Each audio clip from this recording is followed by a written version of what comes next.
flew planning a quick and just war. They would vanquish Troy, save Helen's honor, and return to their peaceful shore. But things did not go exactly as planned. It took longer than anyone thought. Week after week, month after month, the Greeks and the Trojans fought. Troy held out for 10 long years, keeping the attackers at bay. The Greeks were homesick and tired to the bone from fighting day after day. But Odysseus, the king of Ithaca, a wise and courageous man, thought long and hard about the dilemma and finally devised a plan. They would build a gigantic wood horse and pretend to sail away, but only to take their boats to wait in a hidden nearby bay. The Greeks chopped and hammered and sawed, and when they were finished, several weeks later, the results were outlandish and odd. A huge horse on wheels, with a hole in its belly, sufficient for warriors to hide, was pushed to the gate and left as a gift, with bloodthirsty men crouched inside. The Greeks boarded ships and sailed just out of sight. They would stay well hidden, then sneak back to the harbor under the cover of night. When the Trojans discovered the Greeks had abandoned the long siege and sailed out to sea, they assumed that the gift had come from the gods to acknowledge their strange victory. They opened the gates, pulled the great beast inside, walked around, and remarked on its size. The Greeks, it appeared, were even more cowardly than any Trojan had realized, so they feasted and drank and danced and sang until the night was thick and deep. And then, all the overjoyed people of Troy collapsed and fell fast. None noticed the door in the huge horse's belly being carefully pushed aside. None noticed the ladder slowly descend, or the gate of the city open wide. The Greeks rushed in and caught all the people, sleeping and unprepared, for the Trojans had foolishly let down their guard, thus very few lives were spared. Menelaus found Helen and rescued her swiftly, then all dashed back to their ships. Through 10 years of battles, all had felt the same longing, and now couldn't wait for this trip. Most soon sailed back to their own home ports, but Odysseus did not return. His ships and his men disappeared in the mist, a fate not a one could ever learn. Thus ends the first part of this long-ago tale, with Troy ravaged, marauded, and burned. But there's much more to come as Odysseus wanders, and the story takes some twists and turns. Lotus eaters. 10 long years we've been away. 10 long years we've had to stay. 10 long years of strain and strife to fight a war for someone's wife. Now we're headed home at last. Pull the oars and raise the mast. Hoist the sails and treat the gods. We're going home against all odds. I don't like the looks of the storm ahead. It is black as the bowels of hell. All hands on deck. Take down the sails. Ring the warning bell. For 9 long days they tossed and swirled, their sails in strips and shreds. At last the storm rolled past their ships, and they spotted land ahead. It's Ithaca, our beloved home. The crew said with certitude. No, this is a land both strange and new, but perhaps we'll at least find food. Sir, I'll take the men to explore the land while you oversee repairs. We'll return along with food and drink for all the crew to share. Stomachs rumbled and tempers flared as day turned into night. At dawn, the men who had gone for food were still nowhere in sight. A search ensued, and all were surprised at what they finally found. In the midst of sweet flowers and foliage, the men lay stunned on the ground. Now I know where we are. It's the land of Lotus, where fruit steals wits and will. No one take a bite. Help me carry them back before any more memories spill. The men fought and they cursed, but were finally subdued, then tied to the ship as it sailed. Thank you, good captain, for stopping our fooling, or our trip back would surely have failed. We'll never forget the sweet nectar that dripped from our chins and down onto our bellies. It's hard to believe that ambrosia so fine could make us so stupid and silly. The aroma, the sweetness, the feeling it gave, the perfection of luscious allure, beguiling, bewitching, delicious, divine. Oh, we would have been lost here for sure. I believe we've passed all the danger there is, and will soon see our sweet home ahead. Before very long, we'll have plenty to eat, fresh cheese, meat, and bread. But sir, now we're starving. We need food in our stomachs before sailing again on the seas. Land ho! There, an island With a long sandy beach, I see bushes and tall leafy trees. Bring a few skins of wine to offer our guests, and in exchange, if we're lucky, for food. Surely we'll have enough to build strength before leaving this island for good. They soon put ashore and searched widely for food, but the island had nothing to yield.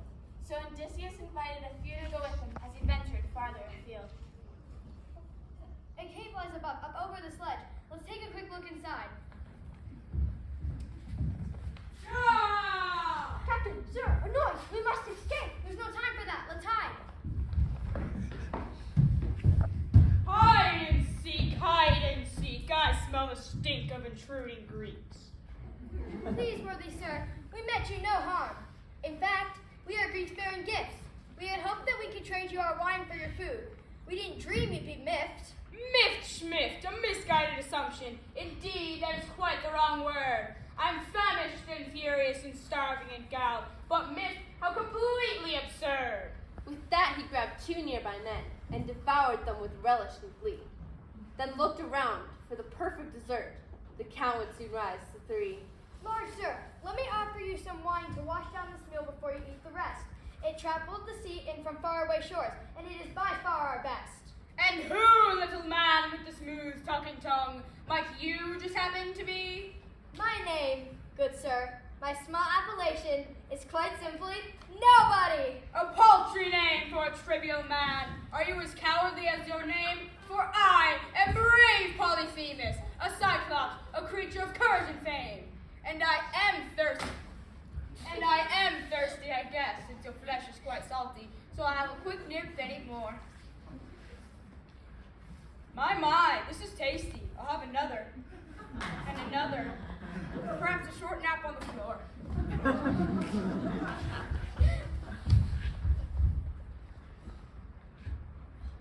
The beast is passed out. It's our chance to escape. We'll just roll that huge stone from the door and... It won't budge. It must weigh at least 20 tons. We'll be stuck here forevermore. All our families will never know our cannibalized demise of how we were crunched, dumped, and munched by a monster 10 times our size. Oh, they'll never know the cave on a hill in a lonesome far-off land. Oh, they'll never know how it was for us. They never will understand. But wait, our captain has the look of a man, concocting a plan. Yes, we can surely make it work. I believe we truly can. We'll take this staff and heat it here in his fire, then jab it in his shape a point at one end, then jab it in his single eye, so he'll never see again.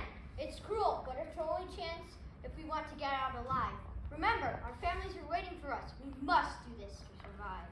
3, 2, 1. Ah! You blinded me, small evil men! I should have eaten you all! Ah! Gather quickly, all comrades, and come to my aid, for a terrible thing to befall! Polyphemus, what happened? Why did you rouse us from our beds in the dead of night, screeching and screaming and yowling and howling? Polyphemus, are you all right? I was attacked while I lay sleeping, and now I can no longer see. What dastardly creature has done this to you? Nobody! It was nobody! So what you are saying is nobody did nothing? That this happened nowhere and no how? Our friend Polyphemus is subject to nightmares. He must have had one just now. Let's go. Ow! Ow! Abhorrent, contemptible scum! You nasty, despicable creatures! You've ruined my beautiful baby blue eye! My most lovely and elegant feature! I'll sleep a while more until dawn calls me out with my great herd of fat, woolly sheep. Woe be to you all when at last I return with a sure date with death you'll all keep. Now we're all goners for sure. No. Here's what we'll do while he sleeps. Using the ropes we brought to climb up, we'll tie ourselves under the sheep. I get it. He'll feel each sheep as it passes by touching the top of his fleece. He'll never suspect that we're tied down below and we'll be out as slick as you please. Our troubles are ended at last. Let's bring some food along for the rest of our voyage. But let's not celebrate until dawn's lonely light. When out of this tomb we've all passed. All went just as planned, and the men to their vessels returned, their arms laden with food.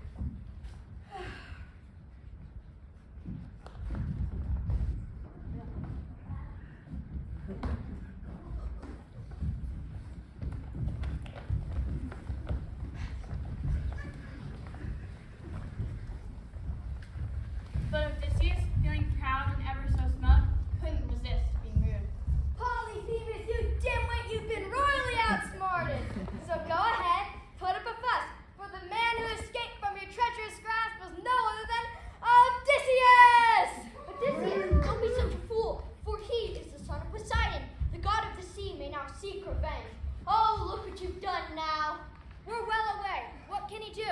Nothing can touch us now. But Poseidon was already plotting revenge as he boiled in front of the bow. The sky turned black, clouds festered the world. The storm takes an ominous path. It's heading straight toward us. There's no greater fury than Poseidon unleashing his wrath. Oh, Lord Poseidon, we are dreadfully sorry. I let pride and bravado prevail. I'll win back my honor if only you let me. Oh, will you please diminish this gale? Diminutive human! You think you're in charge of your life and can do as you please, but you step beyond bounds, give into your ego. I'll soon have you down on your knees. Polyphemus is ugly, spirituous, and dim-witted, but he's nonetheless my own son. You think you're hot stuff because of that horse? The real battle is yet to be won. Then Poseidon relented and calmed the strong seas, but he had more in store for these men. He would do all he could to be thoroughly certain that they would never reach land again. The jubilant crew watched the seas calm and soothe and prepared to continue their trip, but no one suspected the ordeals they had faced as they stayed in Poseidon's iron grip. We're heading home. We're on our way. We can't be stopped. Oh, happy day. We're heading home just 10 years late to Ithaca. Oh, we can't wait. Land ho! Look up, it lies just ahead. This is surely a place where we'll be fed. Let's bring some wine for our host and ropes to climb. Perhaps we'll arrive by dinner time. They expected to eat and be on their way, with fair winds at their stern. But once again, those innocent men had a whole lot more to learn. He bestowed all he could wish for on Odysseus and his whole crew. When time came to go, the king gave him a gift, a skin bag that moved from within. I have pulled together the winds of the world, and now inside this sack they all spin. I shall release the sweet westerly breeze to carry you safely back home. But keep the other bottles up well, or many more years you will roam. I thank you, good king, for this generous gift. This debt we can never repay. Now listen closely.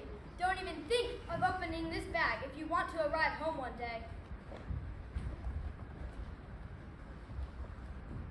But the men manned the oars, and finally their home shores were in sight. He's asleep. Here's the bag. It must be filled with gold. We deserve our fair measures, equal shares. We must do what's right. They twisted away the small silver wire that held the winds on side, and in seconds the ship was hurled back to sea to suffer a hair-raising ride. Their gauge, their gyres tumbled and whirled, and the winds blew all round and round.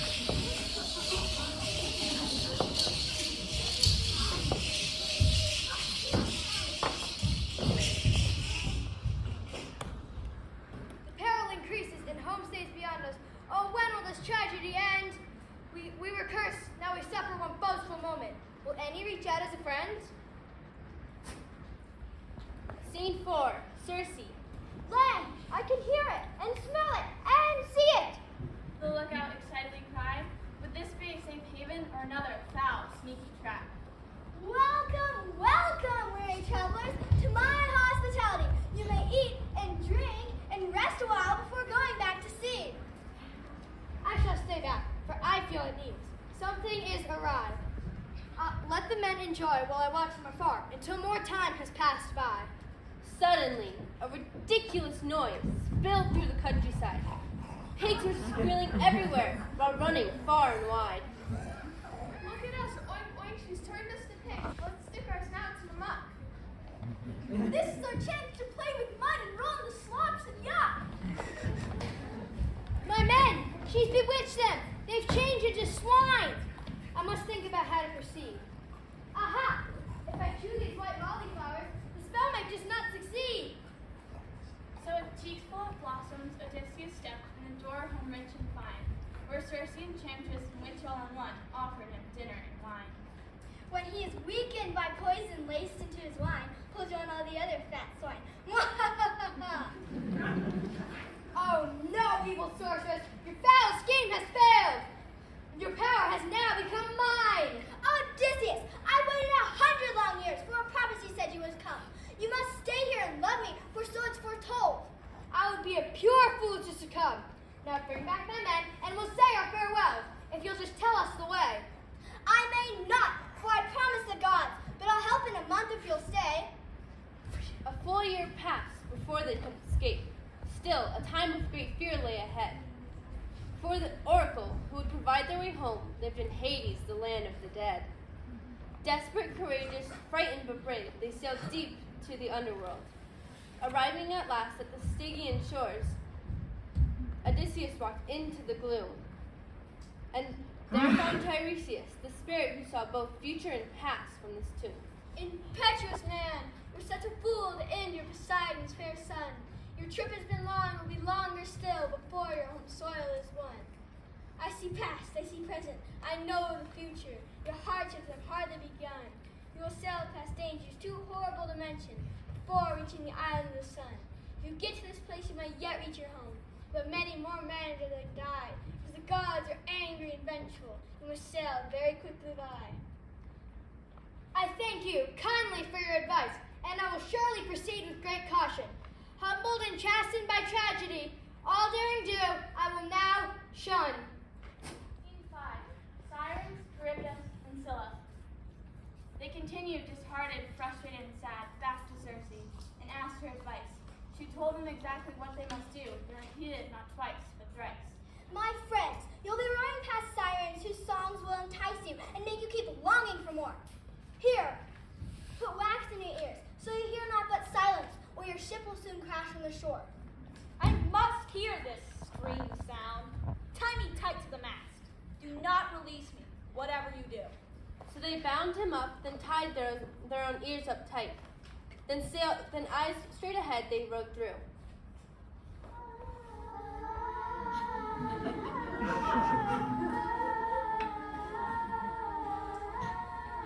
This music is amazing, compelling, and sweet.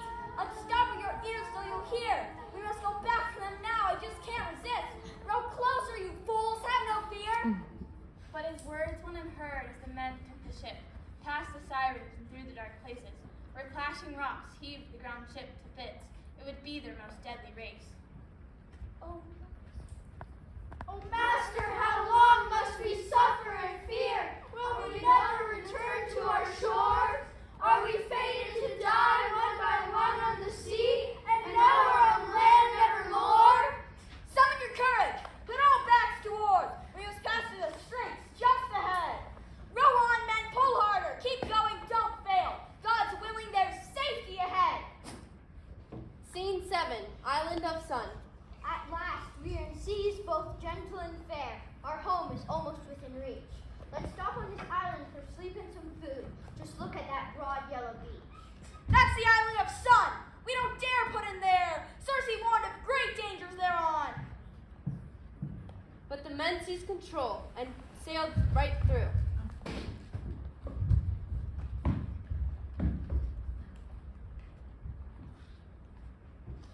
You mutinous fools! You don't know what you're doing.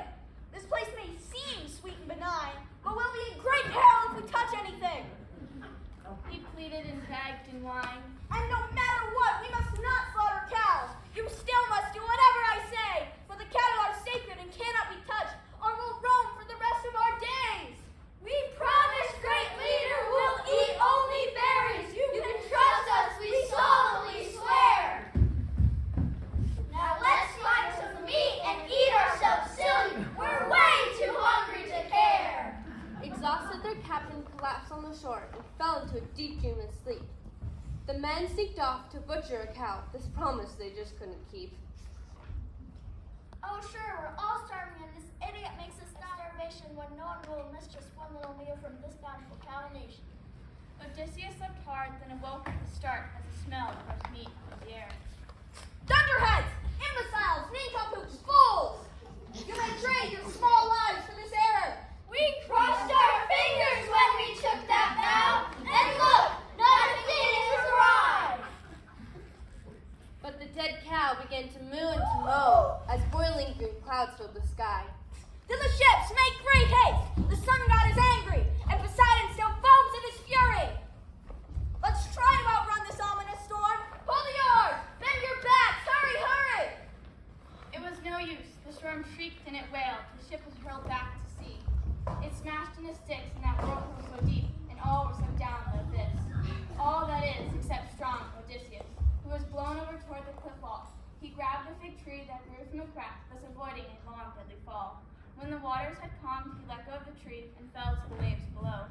The sea was now tranquil, no danger remained, but Odysseus had no place to go. His men were all lost and his ship torn to shreds, but he managed to cling to a scrap, then floated away from a terrible scene to land shown on no map. Scene 7, Calypso. Welcome, Odysseus. Finally you've come. I am Calypso, and this is my home. I've been waiting for you to make me your wife, so never again need you roam. But I'm married already and love my wife deeply. Please help me. I have to leave now. My trees are all sacred. You will not build a ship. But I must get to Ithaca somehow. Relax. Stay a while. I'm gorgeous and young, and your wife is now wrinkled and gray. So Odysseus remained, for he had no choice. 7 years passed, day by sad day. Scene 8, Helicotta Palace, Ithaca. If Odysseus had known what was happening at home, his despair would have been more profound, for strange men had moved into the place he once lived, destroying both palace and grounds. All wanted to marry his beautiful wife, who waited with each day that passed, for her husband's return, her rescue from woe, and a family reunion at last. The men were relentless, so Penelope promised to weave a funeral shroud for her husband's father, though she'd hoped he'd not wear it, at least it might calm the wild crowd. She spent hours each day working at her loom, but she had a plan well laid. For each night that she carefully unpicked each thread, so no progress was ever made. Odysseus, my heart knows you're alive, but we've waited now so many years. Your son has grown up, and I have grown old from weeping oh so many tears. My father, is your face at all like my own? Do we stand each as tall as the other? If you were to approach and look in my eyes, for I know it was you, not another. Are your eyes still the color of sea's deepest blue? Does your hair still toss like waves in the wind? Do you still have the strength of 10 other men? Or when will my loneliness end? It is said you can shoot an arrow straight as the truth, that you're stalwart and honest and brave. Do you seek these fair shores even now as I sing, or lie in a watery grave? We need you, we're desperate, oh hear our sad call. Helicotta is falling to strangers. The suitors move in like wolves for the kill. Oh, we are in terrible danger. Escape. The goddess Athena watched over Odysseus throughout his lengthy ordeal. She knew in her heart how horrible it was and how much pain he must feel. Zeus, Father, O King of the gods, Odysseus has suffered so long. Please send the word that Calypso must free him, for he has been patient and strong. But I am still angry at them your march to freedom suggest he has won. I love feeling vengeful. It gives my life meaning, and consider please what he has done. Do you not think he has suffered enough being gone these long 20 years? He lost ships, he lost men, and he lost a great deal of pride. He'll forever be haunted by fears. At last Zeus relented, and Calypso agreed to help him sail off from the isle. He built a small raft and set off for his home. The gods still refused him a smile. Poseidon again was up from the depths, boiling and thrashing the sea. The raft was soon smashed into splinters and twigs as Odysseus fought helplessly. Rescued at last by a passing sea nymph, King Alcinous welcomed him. He washed up almost dead on a beach. King Alcinous welcomed him as a great hero, saying Ithaca was within reach. Welcome, we've made it back alive. So Odysseus rested and told the whole story, and at dawn he set out once again, in a strong and swift ship filled with treasure and gifts, rowed by the king's cadre of men. Our hero slept through the calm, peaceful trip, and still sleeping was gently placed on Ithaca's shore by the men from the ship, where he awoke with soft sand in his face. Scene 10, Ithaca. I'm home. I can smell it and hear it and touch it. I know every tree and bird song. But I need time to plan before revealing myself, or things might go terribly wrong. I'll dirty my face and put on my old shirt, then look for the pig man, my friend from days long ago. He should know how to bring my trip to its best end. Oh, Pigman, if only my father were here. He'd rid us of this evil men. These 20 long years would all fly away, and we would finally be family again. But he is long gone, the palace is in shambles, and my mother will soon have to wed. Oh, we are in terrible danger. If I go back, I'd be as good as dead. Will you welcome a traveler, a man who has wandered the world these past 20 years? Your voice is familiar. Please enter and join us. Perhaps you will calm our deep fears. Is my mind beggar, yet I feel that I know him. That face, that stance, those eyes. Is my mind playing tricks? Have I controlled this cruel surprise? Have I desperately gone crazy? My father, is your face at all like my own? Do we stand each as tall as the other? If you were to approach and look in my eyes, I would know it was you, not another. My son, Telemachus. So often I dreamed of this moment I feared I'd not see. You've grown handsome and tall, straight and fair. I must say, you're a picture of me. We'll go to the palace, well armed in disguise, and through guile and deception, we'll rout every suitor in turn. There'll be none left to stand when together you and I take them all out. So they plotted and planned until late in the night, and at last everything was in place. Then Odysseus, the old beggar, set off for the palace in tatters with dirt on his face. Today you have promised to choose a new mate, who among us will be the next king. We're all handsome and worthy and humble and strong. Which of us will wear the gold ring? I have an idea. Since my father was skilled with a bow, let the next game be the same. Simply string his great weapon, shoot for a target, and you can think of it as a new game. Then take aim through these axe loops, for my father could shoot straight and true. When you've proven yourselves, my mother will choose the best from among all of you. One by one, they tried to bend the mighty bow. And one by one, though they struggled in strength, they finally had to let go. Impossible!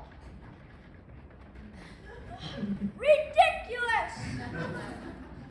The bow's old and stiff like Odysseus. Were he still alive? Ha! It's a task no one can do. So get on with your choice, fair Penelope. Which one of us will be the next king? But wait, hold on, let me try. I used to know how to string just this kind of bow. Don't waste our time, you filthy old beggar. You shouldn't be here. Now just go. But it might be amusing. Why not let him try? You can all have your laugh, then proceed. He's harmless and weak. Let's just have some fun. Here's your chance, old man, for a great deed. Oh, suitors, take cover! For the true king of Ithaca has returned and seeks his revenge. My name is Odysseus, and I'm wild with fury. Your despicable deeds I'll avenge!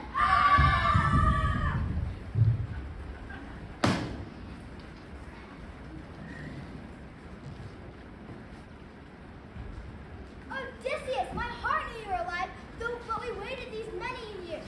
Your son has grown up and I have grown old from weeping a river of tears. Now that's all behind us.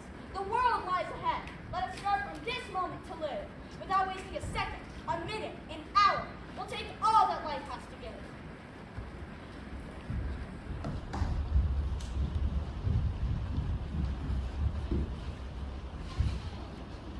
Peace returned to land and prosperity reigned. The family was rarely apart, for though fate had divided them through endless years, they had nestled in each other's hearts. Listen now, people, both young and old. The adventure